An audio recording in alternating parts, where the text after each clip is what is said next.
இது 100 வாட்டி சொல்லிட்டேங்க.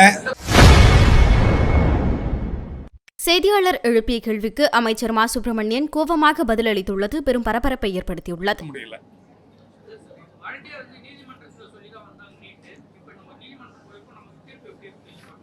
இல்ல, தீர்ப்பு எப்படி இருக்கும்னு நம்ம சொல்ல முடியாது. 2 வழக்குகளை போட்டிருக்கிறோம். நிச்சயம் இது ஒட்டுமொத்த மக்களின் உணர்வுகளை பிரதிபலிக்கிற இடங்கள் தான் நீதிமன்றமாக இருந்தாலும் மக்கள் மன்றமாக இருந்தாலும்.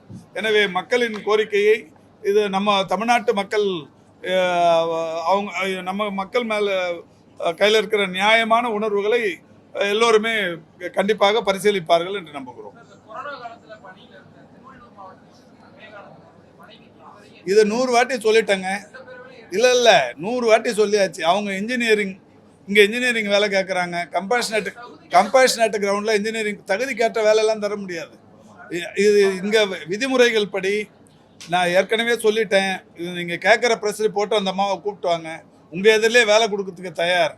இங்கே என்ன வேலை கொடுக்க முடியுமோ அந்த வேலை கொடுக்க முடியும். அவங்க இன்ஜினியரிங் படிச்சிருக்கிறேன், எனக்கு இன்ஜினியரிங் கொடுனா இல்லாத வேலையை இங்கே கொடுக்க முடியாது. இன்னொன்று, விதிமுறைகளின் அடிப்படையில் தான் எதுவாக இருந்தாலும் பண்ண முடியும். ஏற்கனவே நாங்கள் பணமே வாங்கலைன்னாங்க. 75-80 லட்ச ரூபா வாங்கியிருக்கிறாங்க. இப்போ வேலையே தரலன்னாங்க. அது ஒருத்தர் அவங்க பின்னாடி இருந்து இயக்கின்னு இருக்கிறாரு. இது எல்லாருக்கும் தெரிஞ்சும் டெய்லி இதே கேள்வியை கேட்டுன்னு இருக்கிறீங்க. அந்த அம்மாவை போய் கூப்பிட்டு வாங்கன்றேன். நீங்களே கூப்பிட்டு வாங்க, வேலை வாங்கி கொடுங்க. அந்த பெருமையை நீங்களே சம்பாதிச்சிங்க. செய்திகளை உள்ளது உள்ளபடி தெரிந்து கொள்ள ரெஃப்ளெக்ட் நியூஸை சப்ஸ்கிரைப் பண்ணுங்க.